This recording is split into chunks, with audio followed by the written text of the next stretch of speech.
Untitled work session this afternoon, August the 17th, 2021. And welcome, we have all our council members here, present and accounted for, and hopefully in a sane mind.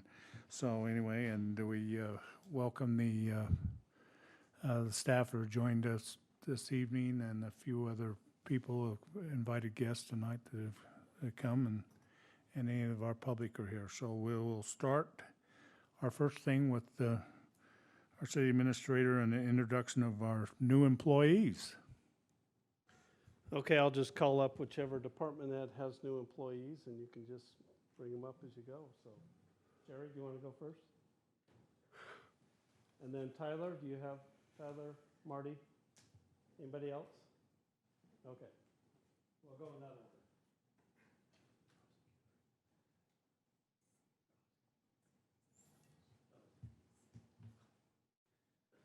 So we've actually hired 8 new employees in the last 6 months or so, but only one was available to come today. So she'll represent all 8 of them. This is Jennifer Flake, and I'll let you tell them about yourself.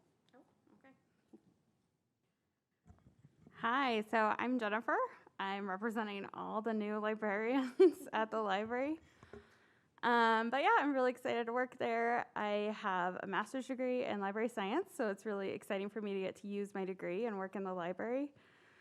Right now I get to help out with the big Harry Potter event that's coming up, so I really love that I get to just kind of get put in the culture and interact with the community that way. So it's been a really good opportunity.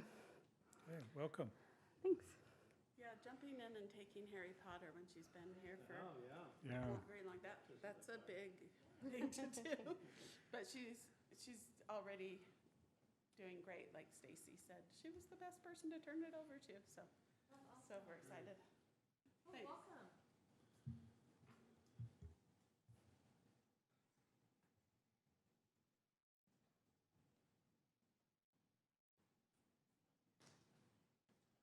Do we bring repeat customers back? You bet we do. 4 times over, we bring Joseph Dorius back. So excited to have Joseph Guy Dorius, or Joe, if you will, with us at the Recreation Center. He's helped out a ton at the outdoor swimming pool and just at the rec center in general over the years. And so grateful to have him on staff, and I'll let him go ahead and say whatever you don't know about him.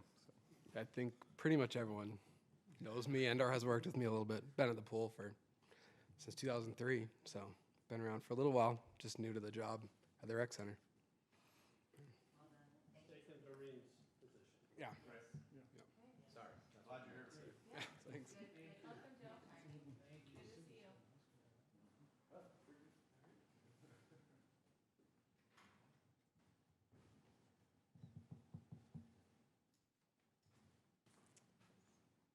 you. All right, many of you know Matt Redmond left us a couple months ago, and we needed a replacement, and we found a very capable replacement. Caden Taylor has about 5 years engineering experience, which is great. He's had experience with Central Utah Water Conservancy District, which we work a lot with, which is great in the water field, and then came up from a private firm up, I believe, in Sandy, AE2S, recently.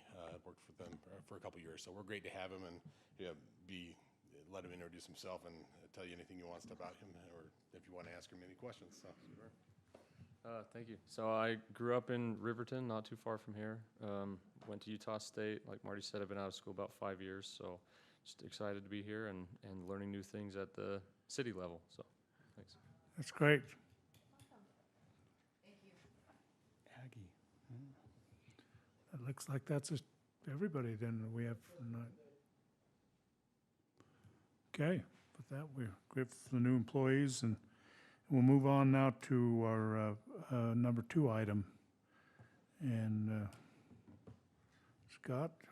I'll give a little Airbnb. background, and then we're going to turn it over to Daniel. If everybody is familiar, we said Airbnb on the agenda, but kind of the official term is short-term rentals. So I think everybody's familiar where you can go online, you can rent a room in a house or somebody's house or something like that for a day, 2 days, 5 days, whatever it is. So Short-term rentals has been a discussion up at the state legislature on how they can be regulated. As a city, right now, we do not allow short-term rentals in our, basically in our code, which was defined years ago before short-term rentals became a thing. And now we get inquiries from residents. We get a couple inquiries. One, somebody's doing a short-term rental next door and they don't like it, so they call and complain, or there are people that want to have short-term rentals as part of their home. And so they call to see if it's legal. And we've never had this discussion, so we're going to look for some feedback from our city council on if this is something we want to entertain by amending our ordinance to allow them. And if we do allow them, we can start. Maybe we'll turn over to Daniel, but Daniel will be the one that would be able to kind of put the parameters on these types of things. Some cities allow them in certain zones. Pretty much everyone that allows them, there are certain parameters they have to meet in regards to parking and things like that to make sure that doesn't necessarily damper a neighborhood as far as that's concerned. So with that, let me give it to Daniel. He can add anything that I haven't added, and then we can have the discussion on how the council feels about it. Oh, with the understanding, in our legislative policy meeting yesterday, the legislature is looking at talking about this again. Legislature tends to lean more towards unrestricted use. I think the cities are leaning more towards we need to do something as far as some parameters if we're going to allow them in our community. So there could be some state legislate things happening, but that will not be till next winter. But so for right now, we just have what we have, which is right now they're not allowed. So I'll turn to Daniel. Well, Daniel, welcome back. We're glad you returned. I'm glad too, Mayor. Mayor, Council. After a nice week in Mexico, I'm back. That's what the mayor is referring to. And it's really good to see you guys here. So short-term rentals. Short-term rentals have been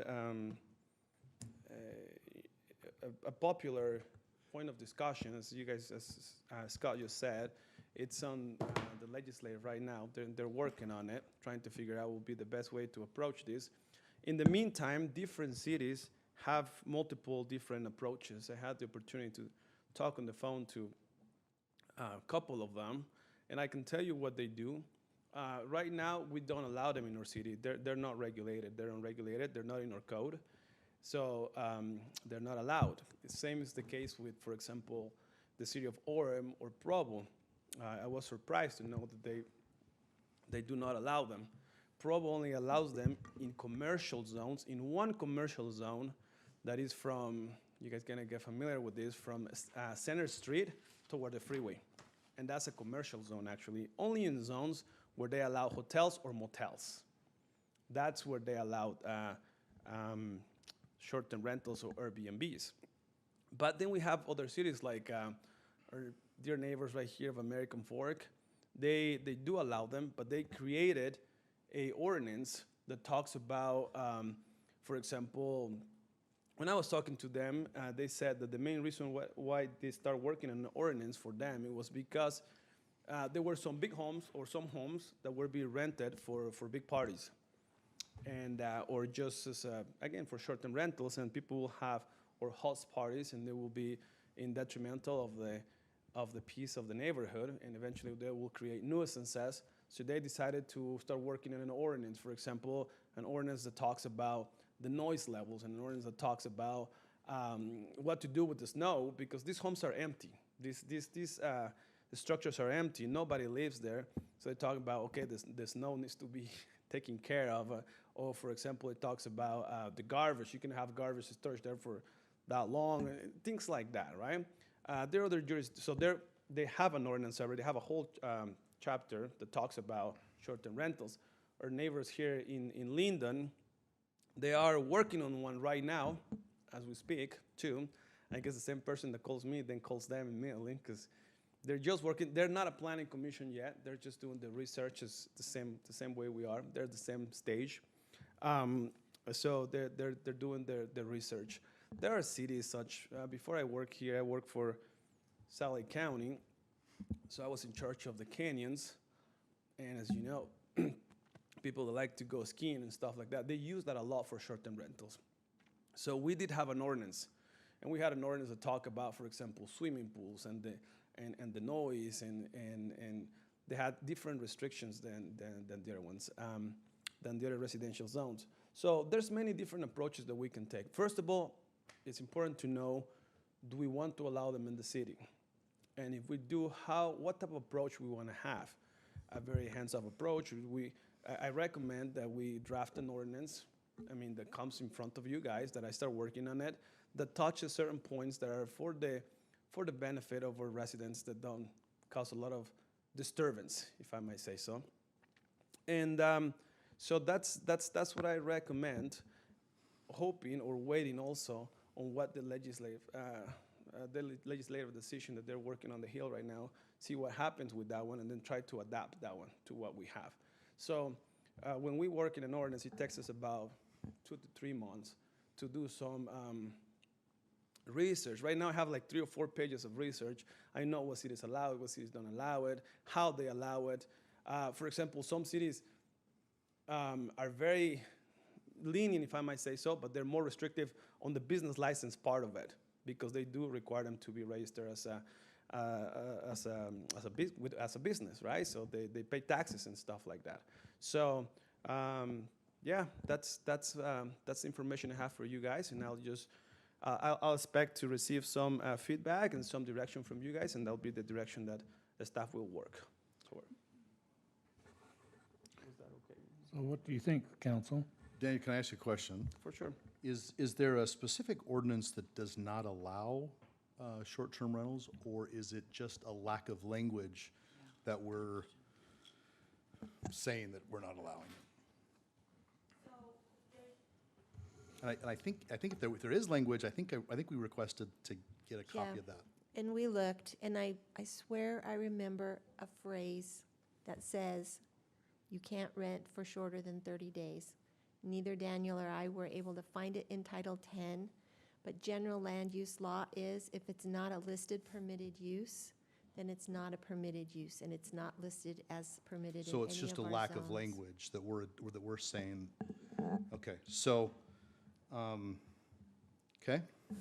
Yeah, I guess along those lines, we've never had a discussion to say we don't want them. This is the first time I think we've ever discussed it Okay. with you. So that's a little different. Yeah, Yeah. We've kind of come in this saying, thinking, we have a law that doesn't allow short-term rentals. That's not necessarily the case. right. They are Right. permitted. They're not permitted, but they're not, if I, Did Illegal. not take action to say no to them. right. Okay? And my question would be,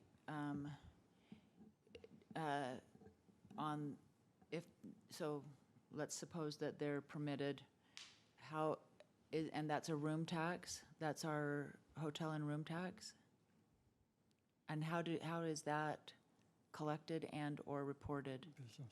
Okay, I have no idea. And then how can that you, would and then, work. and then can you, That would be part of our research that we would right. need to do, because if they're rented through a formal website, that's one thing. I assume they have a mechanism to Collect that tax. If we're just permitting short-term rentals through a business license type of thing, Yeah, or if we just allow them and don't require a business license and you can just do it, I don't see a mechanism to collect any of that. okay. So I think those are discussions that need to happen as we decide how we're gonna handle them. and then is there a difference between a VRBO and an Airbnb? Do you know the difference? No. You don't know the difference? No.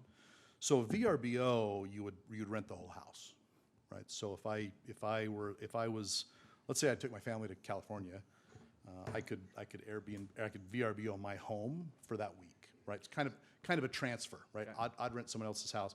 If it's an Airbnb, I would rent one bedroom, right? So it's kind of like a bed and breakfast, right? Thanks for asking that. So in the codes that I've read, 'cause I've read in the codes that I've read, some of them don't make different. Of course, they don't say Airbnb or anything. Oh, they say some of them limit the number of rooms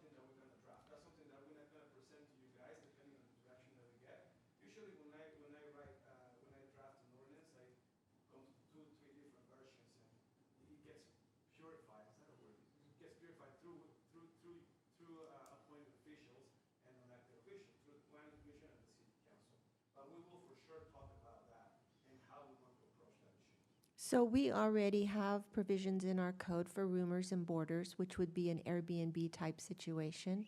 So for just simple bedrooms, we do have regulations already for roomers and boarders. Can you send us that ordinance, please? Yes, we do not have anything for a VRBO type situation where you would rent the whole house for short term. Short-term.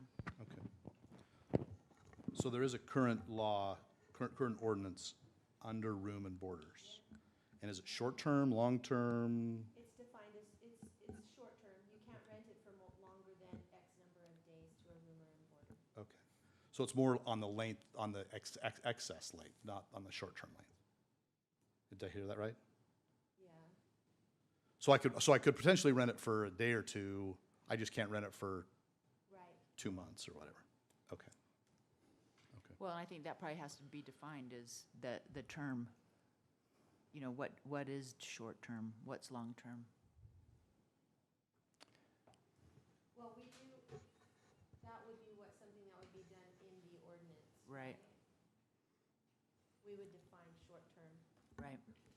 We already define it in some fashion in our roomers and boarders ordinance. So my take is we shouldn't be in this business. I mean, Daniel's got enough to do. We don't need to have him writing an ordinance on limiting property rights of individuals. If I want to rent my room overnight for somebody, whether I'm getting paid for it or whether I'm not getting paid for it, it's none of the city's business.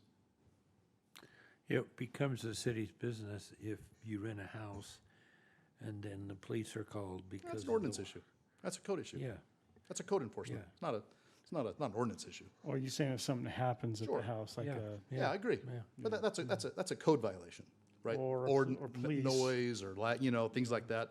Then it's handled from a code. But to write an ordinance specifically limiting the property rights of individuals in our city, it's not appropriate.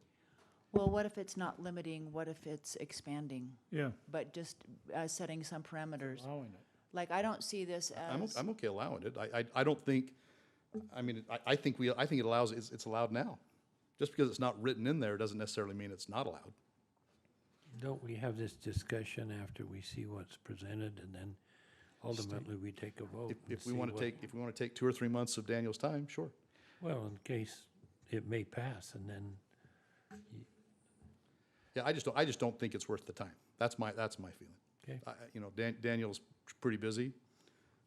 I think he'd be better suited working on other topics. Well, we could see how Linden rolls theirs out. Well, if they ever even go there. So this is very similar. I remember this is bringing back memories of accessory apartments, right? We laid down some guidelines of why. We asked the question, why? Why are we doing this way or that way, right? And we seem to set the guidelines of health, safety, and welfare. When our public safety shows up, do they know where they're going, right? What's going on, what type of house they're arriving at. So that's why we moved down there. And to me, accessory apartments was a pro for me, right? Because we're helping our public safety when they arrive on scene. That's some of the things, right? We allow accessory apartments. Before it was so vague that it was happening with or without our permission, right?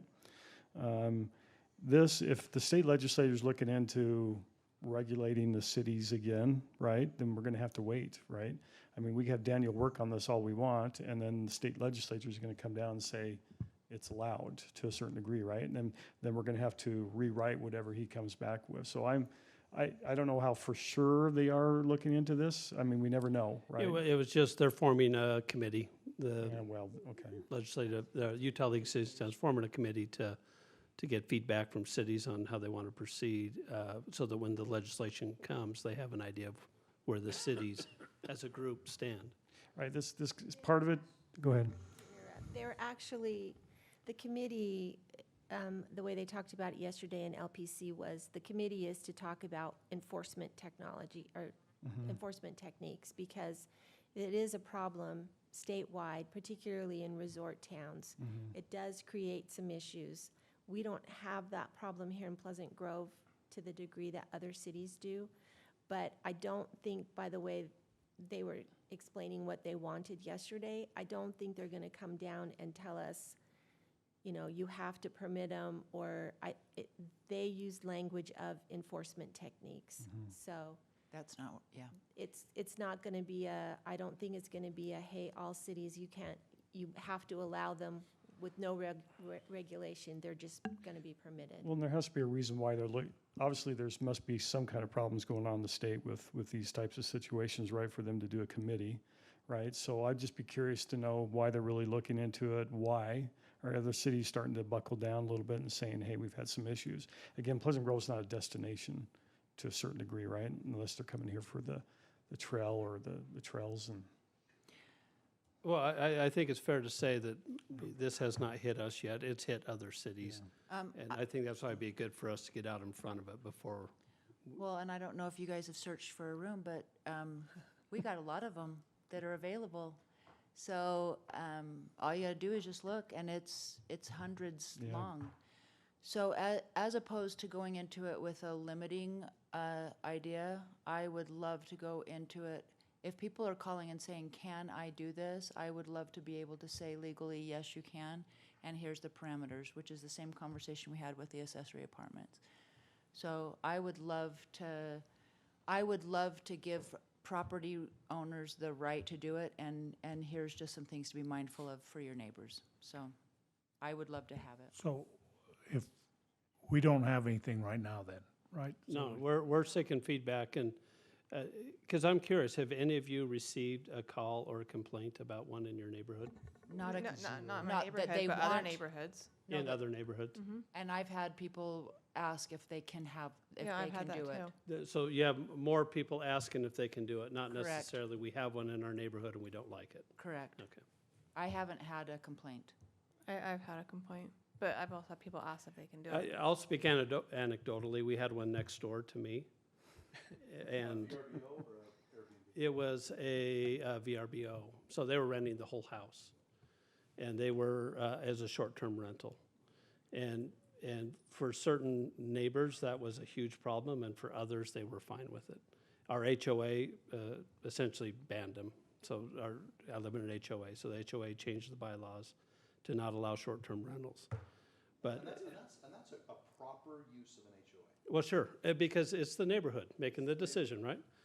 That's right. And so that was some of the things that if we don't do something, I think these are some of the things that are eventually you're going to hear, which are, we have strange people now walking around our neighborhood, okay? Now, okay, my opinion, most of the people that rented that house were here for a baptism or a wedding, or they were not any different than me. I mean, they were just, they in a normal circumstance would have just fit right into the neighborhood. But it's a little bit of that unknown that causes people to get uneasy. And then it's the nature of, hey, we're in a single-family neighborhood, similar to the accessory apartment discussion. But, hey, I bought into a single-family neighborhood, and now I have a house next to me that's being rented out on a regular basis. So those are just, again, that's anecdotal. That was just our experience. And I think what's interesting about some of these discussions is we tend to lean on the side of property rights in some discussions, and yet we lean on more governmental oversight in others.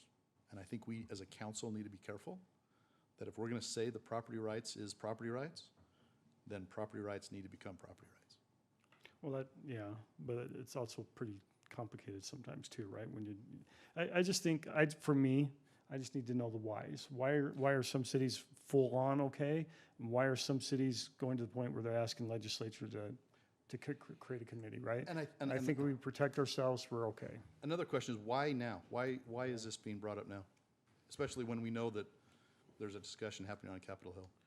Is there anything going on? yeah, we're getting phone calls, people asking if they can do them. And right now, we're telling them no. Because we don't Which is have anything probably on the not books. appropriate. I don't think we can tell them no. If there's nothing in the ordinance. That's why we have this in front of you, so we Yeah. can make it I mean, quite if- clear. If there's nothing in the ordinance of the books that says you can't, why are we telling people no? Because it doesn't say you can. Well, but we're not, that's not, we don't look to the city for all rights. Well, because if you read the permitted and conditional uses in each zone, they're very specific what's allowed. right? And we have a statement at the beginning of each zone that says any use that's not listed here is not permitted. So if we don't have a use of short-term rentals, it is not permitted, and our ordinance does say that. Well, that's, So let's have the conversation, Todd, and say that this is now permitted. So let's spend some time on it. So we'll kick it back to Daniel. We'll let him put some draft ordinances or ideas together so that we can bring it back and have a little bit more of a specific discussion. That if we are going to officially allow them, here's the guardrails. There might not be guardrails. Maybe there are some guardrails. And we'll look at other cities and what their experiences are, because it does run the gamut. And really, we just decide as a city how comfortable and how we want to do it. Because every city kind of figures out where they want to be with this. What I can do is come up with different versions and some ideas, and then we can like create our own right here, right? So there's no city that just allows them with no rail guards, or as people call them, qualifying provisions. Some of them are more restrictive than other ones, but they'll have qualifying provisions. They're not conditional uses. We're trying to stay away from conditional uses. We don't want conditional uses anymore. They're all permitted. The ones that allow them permitted, but with qualifying provisions. They all have qualifying. Some of them are. Some cities have like huge page of them. Some cities just have some small ones. I think we'll take a stab at it, present it to you guys, and I mean that's what I'm hearing here, right? Yeah. And then we can make choices if it's okay with you guys. All right, thank you. Okay.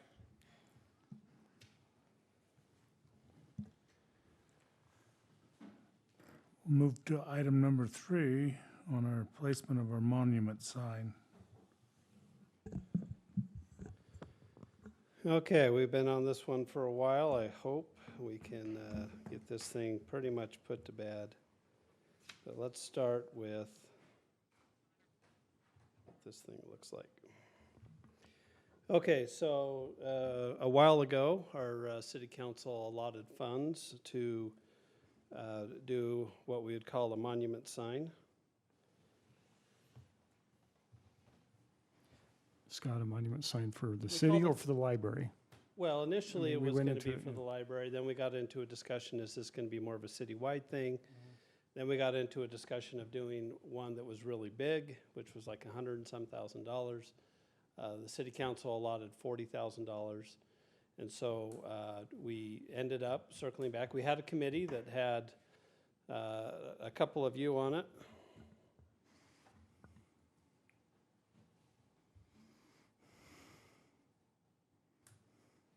Is it gonna, do I need to use the question? It was working just great in warm-ups.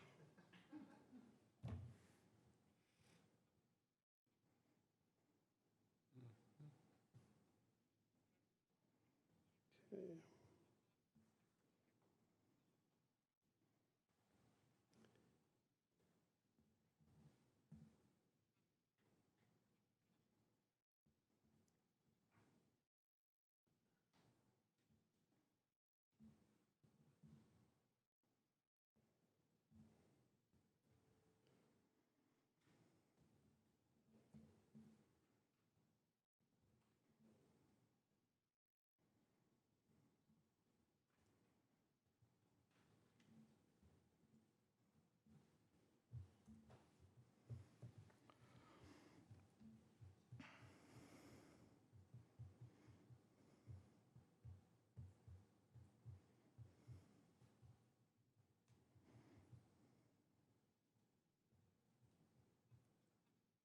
What is?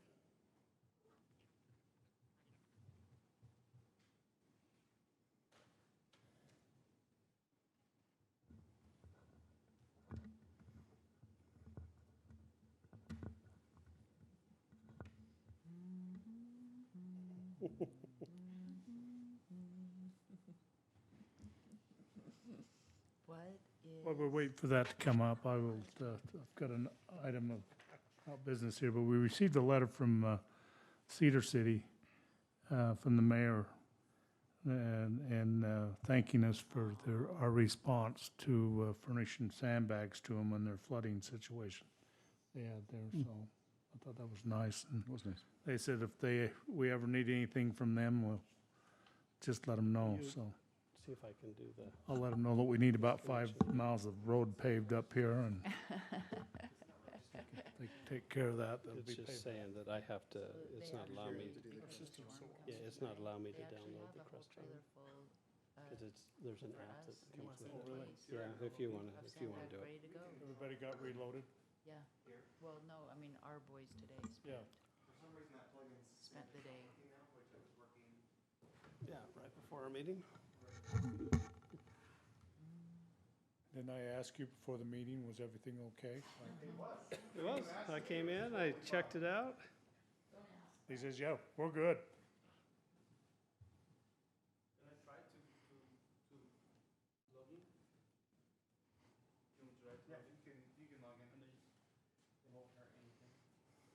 Yeah, why don't you log in? And while we're waiting for that too, if, We can start with staff business, Mayor, and well, we'll get this I've all got this situated. other thing. We received a recognition from our Senator Michael S. Leaf. Certificate of Special Recognition is hereby awarded to the City of Pleasant Grove. Congratulations on 100 years of Strawberry Days, the longest and continuous running city celebration in Utah. Wow. So, should we get this Framed? framed And put it up there? and put it somewhere? So, anyway. So I thought that was nice from one of our senators to recognize Strawberry Days there, so that was in the thing there. And then, while we're still waiting to come up there, another item of business for the council here is, we're there. Just about, is I sent everybody a email on voter rise. Who wants to carry the banner on that? I've got a packet here for you. So talk to me later if anybody has an interest. I don't have an interest Me neither. carrying that flag, so. Hey, I'm getting our business done. It'll be shorter tonight, okay?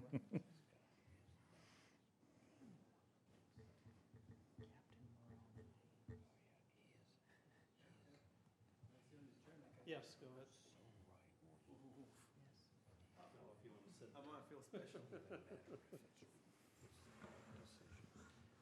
Okay, Daniel's going to pull up. What we have is a PDF that shows what the sign is going to look like. So it's a 4x8 LED screen, where the LED screen is on both sides.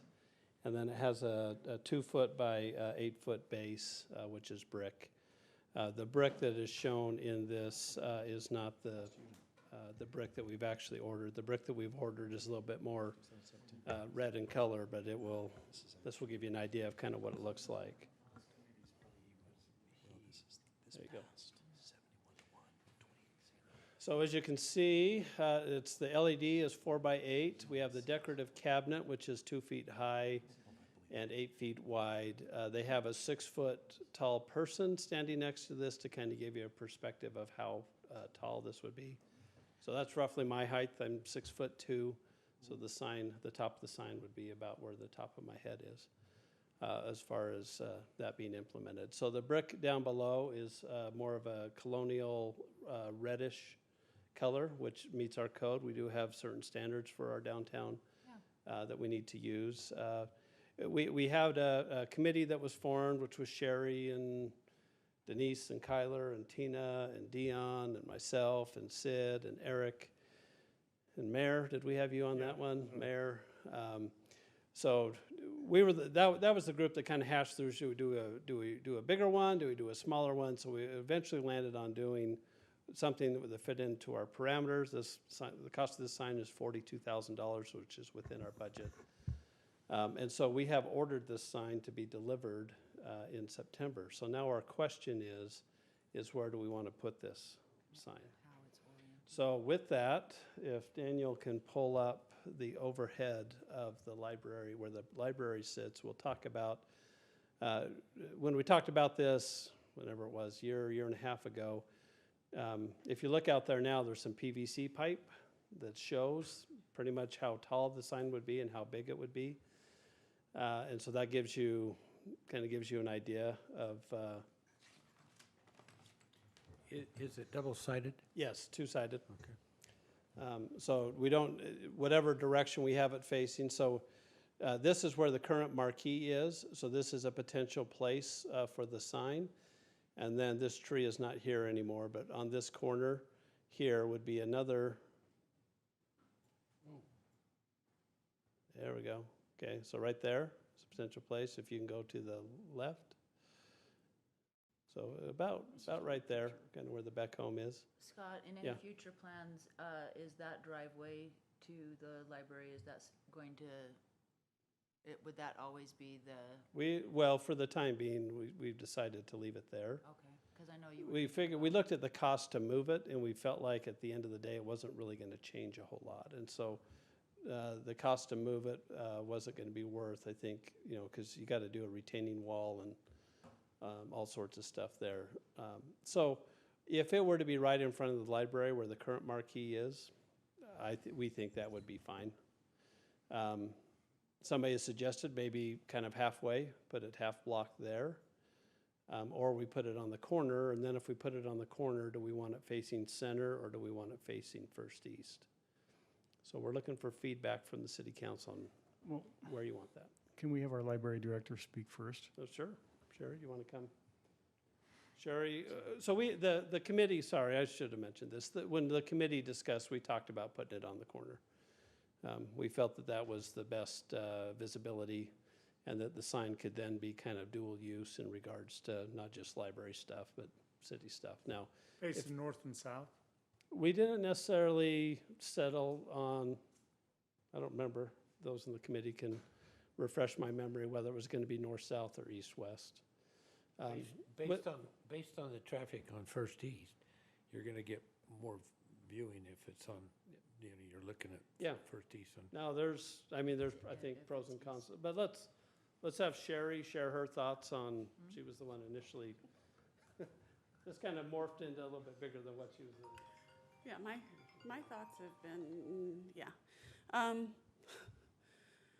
Right now, I am leaning toward the corner, probably north-south. I was thinking Center Street, just because I think north-south, you get an awful lot of Highland, Alpine, Cedar Hills traffic that don't use the library, and maybe more Pleasant Grove traffic on Center Street, but I really don't know if that's true. So that's kind of where I was leaning, but I'm fine either direction. The library board really likes the corner more than in front of the library.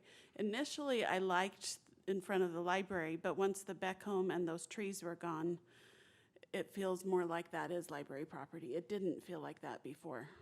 That's true. But it does now. I feel like people would dissociate it. But it's going to be a city sign anyway, not just a library sign, so, yeah. But you get to control it. Yes. Yeah. She'll be one of the controllers.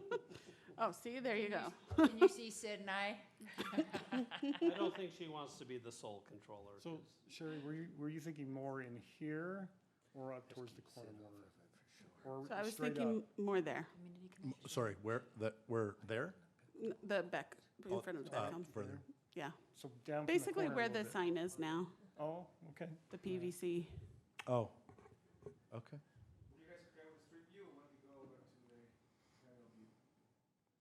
Aerial? Yeah, do the aerial, might be a little easier. And just what's out there right now, the PVC sign is really facing the corner. It's not facing either way.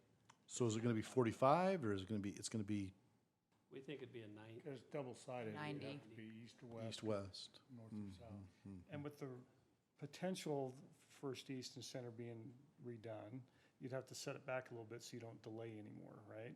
Well, we've Sure. already kind of, yeah, I mean, it would be set in a little bit. and that's where that PVC is set in now. Yeah, I think where that is roughly. It's about where that sidewalk is. Yeah. It's set in, I can't remember, 10 feet or so. I mean, it's in a little bit. Which it had to be according to code anyway, I think it had to be according to, So it'd be north and south, right? Is that kind of what you're proposing? I don't feel strongly one way or the other on that one.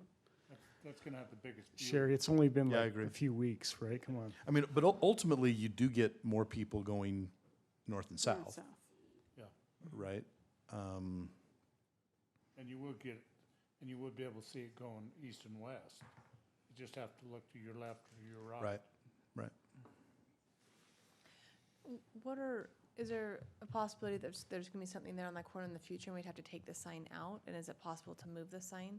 Because I'd hate to have to use this space for something else in a couple of years and then we've spent the 42,000 and now we can't relocate the sign. But if that's a possibility, then maybe we could relocate at a future date.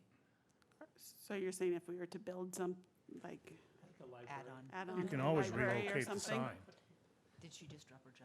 No, in my opinion, that's I mean, if something it we need to was consider. open space, if it was a building, if it was, just is there, if we can relocate the sign, maybe, I thought it was just gonna be just for the library, which I'm fine with. Well, have we ever thought about the next corner south? No, that's not for discussion, sorry. Okay. We've already been going 2 years. Wait, what? No, just Which, Between the fire and the police station, just on that corner, right? and why is that there. not an option? Well, unless we want to go at it more for another year or more. Have you talked about it before? Doesn't that slope down a little bit? I don't know how that, No, just on the corner that's out here where the flagpole is? On community development. Well, or even at the downtown park. Do we put it somewhere near the downtown park? Well, originally, if you do that, originally we are trying to replace the marquee. At the that's library. At the library. Outdated and not That's safe how it all in front of the started, library. yeah. So if you want to have a city sign someplace else, you still have to allocate some funds to have a replacement marquee sign for the library. Well, and I guess that the most traffic is Center and First, so. Yeah, I would Yeah, like it to be it is. It's somewhere your in the busy city. vicinity of the library. Yeah, Busiest That's where it needs intersection. to be. really, what'd you say, Mayor? I was just thinking outside of the block. No more. So then would the current marquee come down? yes, it's unsafe. Sorry. It's fairly good structurally, but could use some improvements. So we put it on the corner. Dion's already got the conduit laid out there for the power. Yeah. That's what we were anticipating. Like where the corner of the Beck House is Yeah. right now. Mhm. You wouldn't be able to go any closer to the street than that anyway. So I don't care anymore. you gotta care one way or the other.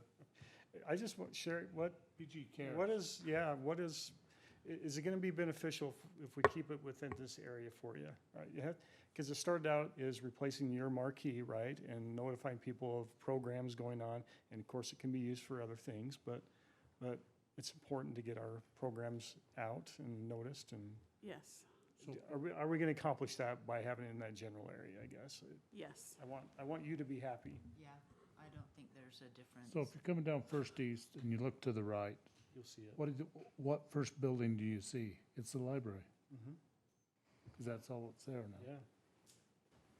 Once that landscaping's put in, I think Sherry's right, it's gonna look like it's part of the library, Absolutely. more so than I think what it did before. Okay. Okay, so we're clear. Scott, was that, all in was favor? that brick on the base or like? Yes. Okay. Reddish, Yeah, to stick with downtown code.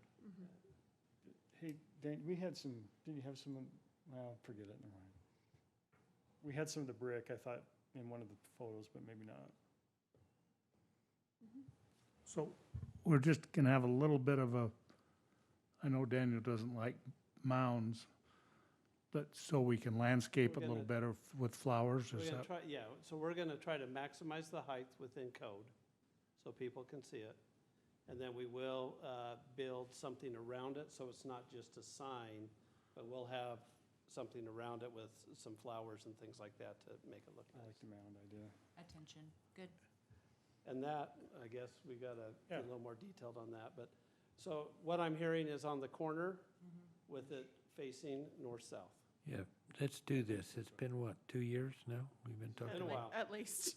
Yeah, Been a while. 2 years. This is, And when the county does finish this the way road government should never. someday, within the next year or so, I think it'll really look nice there. And we finish that landscaping, because that corner will totally look different. I just Right, want Marty? to get it in before winter and Yeah. my people are climbing ladders in the Yeah. snow. Again. When I leave the council, this is gonna be the story I'm going to tell everybody. See that monument down there? It took 2 years to decide. Yeah. Oh, more than 2 years. Yeah. If Yeah, you're telling more. a story, 3. come on. 3 years. 3 years. Okay, I Government. think it's gonna be Okay. delivered in September and installed, so Okay, we'll be looking forward. And initially, we were gonna wait for the road to be done, but Marty says we should have enough room there that we can put the sign in and they can still do the road Good. stuff without harming the sign, so Let's get the we're gonna sign up. proceed on the sign. Okay, that's the only absolute, is just making sure that the road, that the county can install the road. Yes. They do install it around buildings that are already there, so they should be able to do that. Just don't Okay. want a backhoe to run over it, that's all. Go. thank you. Thanks. Okay, with that, we will now give the opportunity to the staff out there, the directors, to make any reports or come forward. Do you have any more, Sherry, do you want to add while you're up? Hey, Always before police and fire. So this one's for Sid. We are doing another one of those YouTube story things, but this one's for Halloween, so it's stories that go bump in the night. So any of you who want to The worst come read holiday.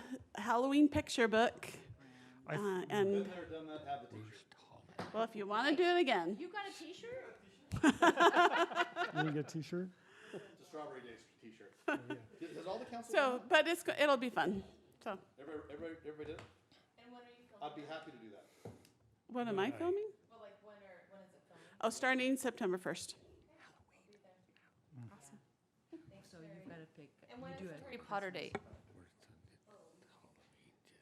Week after Heritage, so, Like the third week in September? yeah. Okay. Okay, cool. Awesome. Thank you. I'm excited. I'm texting Valerie right now to find me a book. That my, like a 4-year-old would, okay. anybody else like come forward? Now in Florida. Hey, good, chief.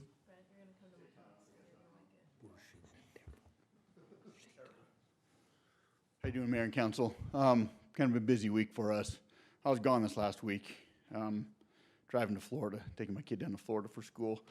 So an interesting trip, driving to Florida in a Prius for 2,000 miles. But other than that, you know, Good gas mileage. yeah, it was good gas mileage. But this week is pretty busy for us. We had a live flight twice in our city. One for an auto accident down here off West Center Street. An individual wrapped his car around one of the light poles down here. It's kind of a prolonged extrication, so they called in live flight. And then Sunday we had a individual fall off the falls up Grove Creek there. Repelling accident, new repeller sounds like, and just didn't quite have things together. But I think she'll be okay. I'm not sure the condition of the person, of the vehicle in the car. I'm not sure what happened with him. And they also had a drowning this last week, a 2-year-old in a pool that they went on. So they've been real busy. It's been one of those interesting time of the year. Just, you know, like I said, for the past, I'm trying to think, our call volume since 2019 is about 1570 something. 2020 is right around 1640, 1645. This year we're looking so far to hit probably 2,000 if we keep going the way we're going. So we're moving right along. We're moving. It's just getting busy for us. And so we're attempting to keep up with all that fun stuff. So Drew, just a question on logistics. So on the call up the canyon, do you just drive, you have Yeah, a and so key, you just drive all the way up? As soon as we know what it is, as soon as they tell us when they page it out, we automatically will call search and rescue because they have a lot of manpower, a lot of guys. And Okay. it'll take us a few minutes to get up there. We take our side-by-side that we have with our Stokes on it, and so we get up there as soon as we can, start patient treatment and doing all that stuff. This time it was really good. They happened to be out on another assignment, a lot of search and rescue guys, so they showed up within probably 15 minutes, a couple of them. So they were up on top with our guys really quick and got this patient packaged and down probably within, 45 minutes, I'm guessing, from getting up there to an hour. So it worked out real well. Okay. But we rely on those guys a lot because, we show up with 4 to 6 guys, and it's difficult to get up there and get somebody out of there and hand jack them out of there and in the Stokes and stuff. So, yeah. So that life flight was on that call as well? Yeah, And we've where did landed they them land? just on the top of that dirt parking lot up there. We've done that Okay. a handful of times. Okay, got it. Yeah, so we get them down there and we just take them straight to those guys, and they fly them out. So Yeah, and they landed on Center Street. yeah, I got a text from Eric halfway through the week last week. Hey, what's going on? But yeah, so they'll do that if we have something like that. Usually, if it's a prolonged, somebody's entrapped in the car, if we can't get them out within the first 10 minutes or so, we'll make sure we got life flight coming. Because we're just the mechanism and all that stuff, we want to make sure we get them to the correct trauma center. So that's usually why why we call them. Okay. So Cool. other than that, I think that's about it. We got our ladder back. I know it's been in the shop for a while. We had an issue this last week when it seemed like everything happened. I was gone. We had to borrow Lone Peak's engine for a day, and they, Jake and Chief Gus, when they were awesome. They were up on everything. They kept everything rolling and going, so it worked out well. It's just kind of a little crazy there for a little bit, but we didn't miss a beat. They just kind of kept on taking them as they went along. So Hopefully we'll get our other engine back yeah, this next week. yeah, we should get it back this next week. They had to order stuff and everything. Every time you go order something, get something fixed, they blame COVID for taking forever to get there. It's like, of course. So they were waiting on a couple of parts to get in there, so it shouldn't be too long. So Okay, thank you. that's it. Anybody else want to rush the podium up here? No, Marty.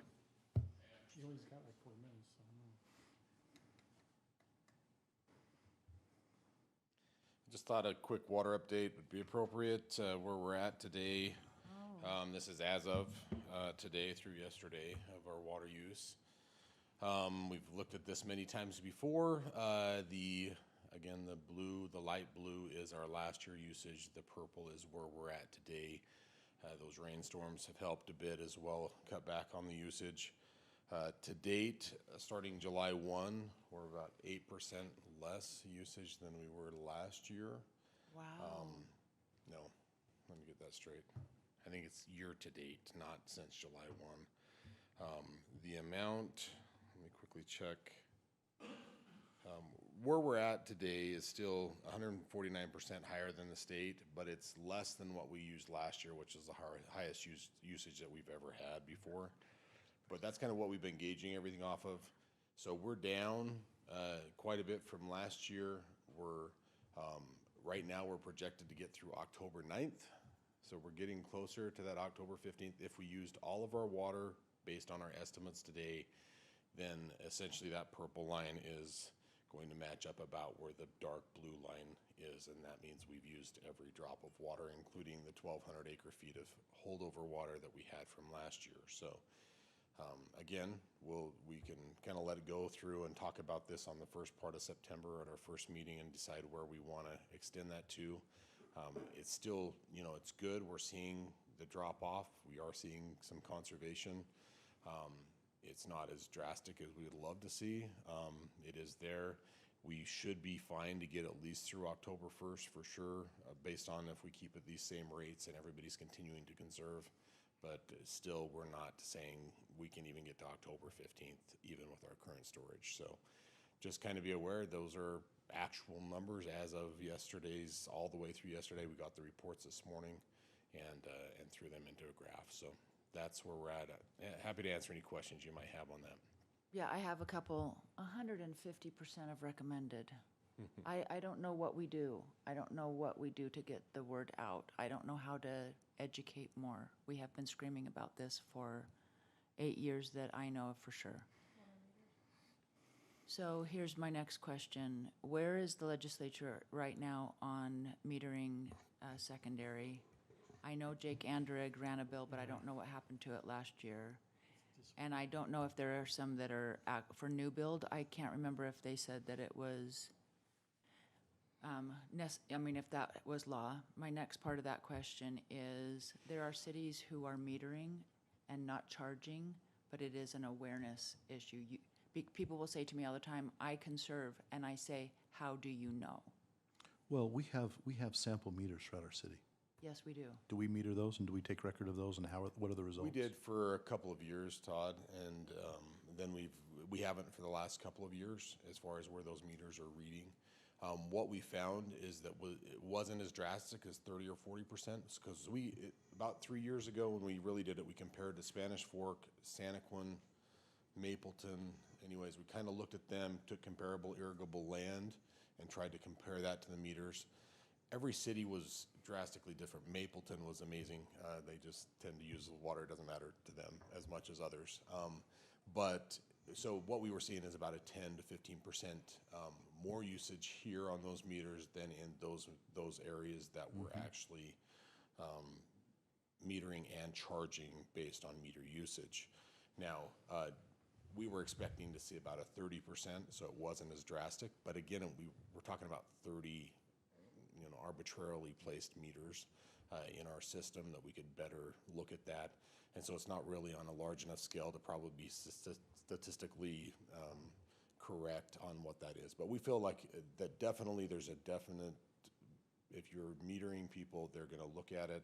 If you're charging them when you're metering them, they're going to look at it a lot more and try to reduce it to the minimum what they feel like they can to keep things where they would like them to be based on the cost. So I think that the state's going there, as far as I know, Diana, is that they did allocate funding that you can go and get money from the state for a loan. There are programs out there. There's like the Water Smart Grant program that they will loan. It's a grant. It's a 50-50 match grant that typically is up to $1 million, but there's a lot of people applying for that grant, so it's very competitive. I don't know if there's other opportunities that are going to be there with some of the funding that the state's getting, but I know that there is a huge push to move towards metering systems. And last I heard, it's down to 20 years, if I remember correctly, that you'll be required to meter in 20 years. Well, I know some cities are requiring it now on new build. So we are required by the state to do that on Okay. all new pressure irrigation services starting, I think it was last July. We've had to put a meter in. The question Every is home in that. every new home, every new service that comes online has to be metered.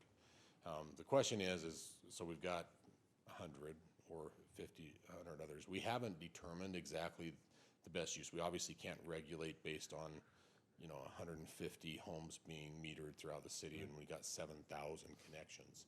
But I think over time, that information will give us a little bit more information that we can make better decisions on.